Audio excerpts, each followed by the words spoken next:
몸이 지치고 힘들 때, 서서히 나이가 들어가면서 쇠약해지는 것을 느낄 때 우리는 본능적으로 몸에 좋은 음식들을 찾아 먹곤 합니다. 그러나 몸보신을 하겠다고 몸에 좋은 특정 음식들 또는 채소나 과일들을 열심히 챙겨 먹지만 오히려 몸에 병을 일으키고 심하면 사망까지 일으키는 최악의 음식들이 있는데요.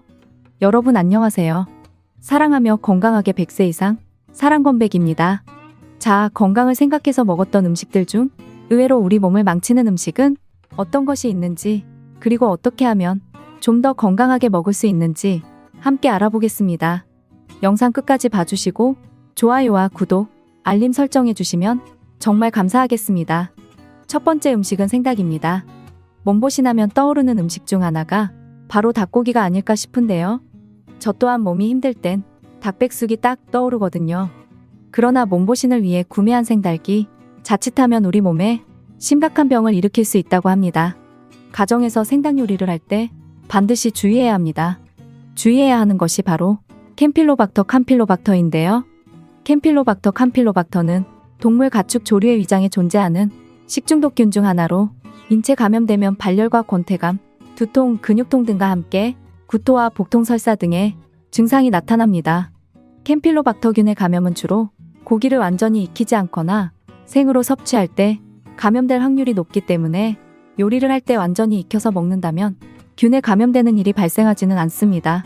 하지만 문제는 생닭이 아닌 생닭 근처에 있던 다른 식재료들인데요. 생닭을 요리하기 전에 물로 씻는 과정에서 물이 다른 식재료에 튀어 오염되거나 생닭을 만진 손으로 다른 식재료를 만질 때 또는 손질하던 주방 기구로 인한 교차 감염이 일어나기도 합니다. 특히 냉장고에 보관할 때 날로 먹는 과일이나 채소 등에 닿아 캠필로박터균에 오염되는 일이 발생하기도 하는데요. 실제로 대전의 한 집단급식소에서 발생한 식중독은 생닭을 씻는 과정에서 캠필로박터균에 오염된 물이 트여 과일이나 채소에 교차 오염된 것으로 밝혀지기도 했습니다. 캠필로박터균은 생닭을 씻은 물 한 방울로도 감염될 수 있을 만큼 아주 적은 양에도 감염되기 때문에 각별히 주의가 필요합니다. 또한 생닭을 냉장고에 보관할 때는 핏물이 나오지 않도록 밀폐용기에 담아 냉장고 맨 아래 칸에 보관하는 것이 가장 좋습니다. 두 번째 음식은 굴입니다. 싱싱하고 탱글탱글한 최고의 보양식, 바로 굴이 빠질 수 없는데요. 그러나 이렇게 몸에 좋은 굴을 자칫 잘못 먹었다가 몸에 큰 문제를 일으킬 수 있다고 합니다. 영국의 허류크 의과대 연구팀이 2014년부터 2020년까지 진행된 50여 개의 연구를 검토해 어류 및 갑각류의 오염 수준을 조사했더니 양식으로 많이 먹는 굴에서 미세 플라스틱이 가장 많이 검출된 것으로 나타났는데요. 굴이 다른 해산물에 비해 미세 플라스틱이 가장 많이 나온 이유는 굴처럼 소형 갑각류들은 모래에서 작은 먹을 고기들을 걸러먹는데 이때 미세 플라스틱을 먹이와 구분하지 못하고 그대로 먹어버리기 때문이라고 합니다. 미세 플라스틱은 매우 작은 크기를 지녔기 때문에 발견하기가 쉽지 않을 뿐더러 인체에 들어오면 분해되지 않고 그대로 혈관이나 림프관 등을 통해 몸 곳곳을 이동하며 침투한 기관이 어디냐에 따라 폐암이나 유방암, 전립선암, 갑상선암, 자궁암 등 각종 암을 유발한다고 합니다. 최근 국내에서 진행된 연구에 따르면 체내에 흡수된 미세 플라스틱이 암세포의 성장 속도를 높이는데 위암세포의 경우 최대 74% 더 빠르게 자랐으며 다른 세포로의 전이도 최대 11배나 많은 것으로 나타났습니다. 이뿐만 아니라 굴 같은 폐류를 특히 조심해야 하는 또 다른 이유가 바로 노로바이러스인데요. 노로바이러스는 위와 장점막에 염증을 일으키면서 보통 12시간에서 48시간 잠복기를 거친 후 구토나 설사, 복통, 오한, 발열 등의 식중독 증상을 일으킵니다. 날씨가 추워지면 식중독 위험이 낮아진다고 생각하기 쉽지만 노로바이러스는 오히려 추워질수록 생존력이 강해지고 영하 20도에서도 잘 살아남을 수 있기 때문에 겨울철에 더 많이 감염되기도 합니다. 굴로 인한 노로바이러스가 생기는 가장 큰 원인을 전문가들은 비위생적인 생산 환경을 지목하고 있는데요. 해양으로 오염된 하수와 오물이 유입되거나 몇몇 어촌의 구식 정화시설로 인해 분변이 해수에 그대로 유입되거나 또는 어선에서 직접 인분을 벌이면서 그대로 굴 같은 해산물에도 오염이 된다는 것이죠. 따라서 굴이나 조개 같은 폐류들은 생으로 먹지 말고 반드시 익혀서 먹는 것이 바람직합니다. 세 번째 음식은 새우입니다. 오동통한 식감과 담백한 맛이 일품인 새우. 하지만 밥상에 자주 올라오는 새우를 잘못 먹었다간 사망에 이르는 경우가 있다고 하는데요. 이유는 바로 새우에 존재하는 비브리오 페열균이라고 불리는 균 때문입니다.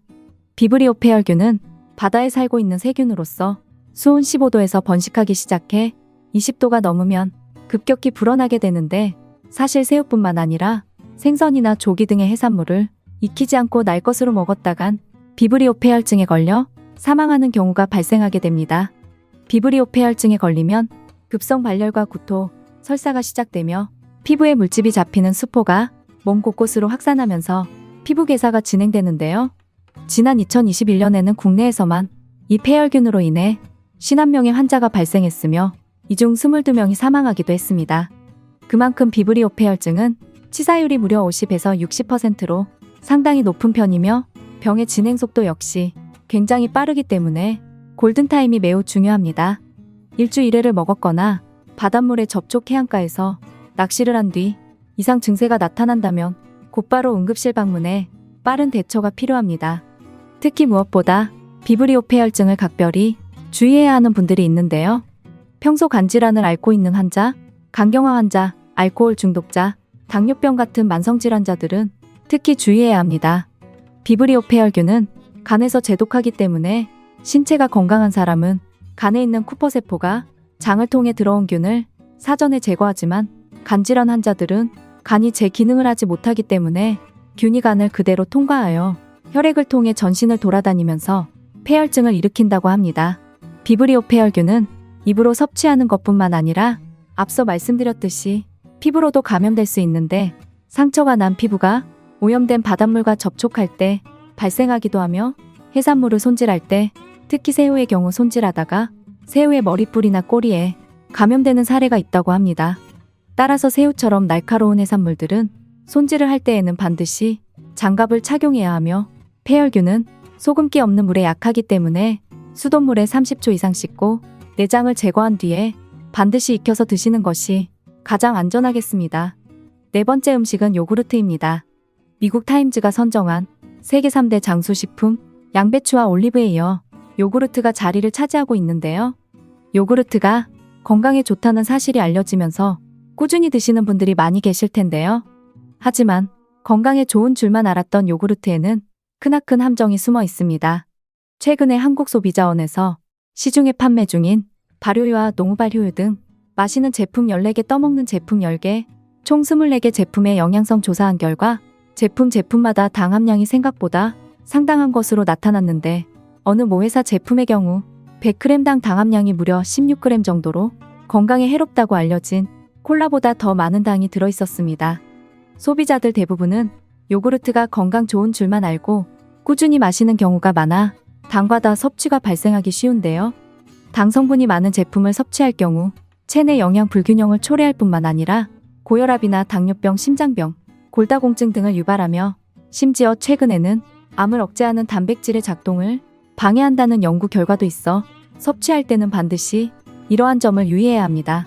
특히 시중에 흔히 판매되고 있는 플레인 요구르트의 경우 플레인이라는 단어를 아무것도 넣지 않았다라는 뜻으로 당뇨 함량이 적다고 생각하는 경우가 많은데요. 실제로 어느 한 요구르트의 성분 표시를 살펴보면 시럽이 10% 들어갔다고 적혀 있으며 시럽 안에는 설탕이 첨가돼 있고 이미 시럽 안에 들어간 설탕 외에 별도로 또 설탕이 들어갔다고 표시되어 있습니다. 이처럼 제품 포장에 적힌 문구에 혹해서 덜컥 구매하기보다는 반드시 성분 표시를 확인하여 첨가물의 주체량은 얼마나 되는지 꼼꼼히 살펴보고 구매하시길 바랍니다. 다섯 번째 음식은 샐러드입니다. 다이어트나 건강을 생각해 샐러드를 찾는 분들이 크게 늘면서 마트나 편의점, 베이커리 등에서 간편하게 포장된 샐러드를 손쉽게 구매해서 드실 텐데요. 하지만 샐러드는 겉으론 신선해 보일지 몰라도 생각보다 식중 위험이 상대적으로 높은 음식에 속합니다. 국제학술지 응용환경 미생물학에 실린 영국 연구에 따르면 채소의 잘린 부위에서 나오는 즙이 식중독을 일으키는 대표적인 세균 중 하나인 살모넬라균의 증식을 촉진시킨다고 하는데요.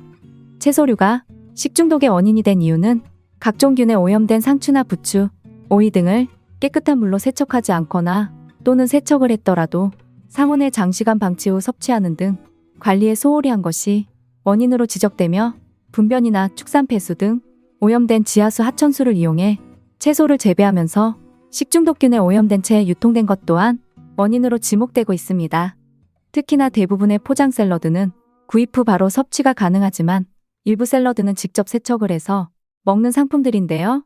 어느 한 설문조사 결과에 의하면 소비자의 60% 정도가 이런 세척 여부를 확인도 하지 않은 채 그대로 섭취하는 것으로 조사되었습니다.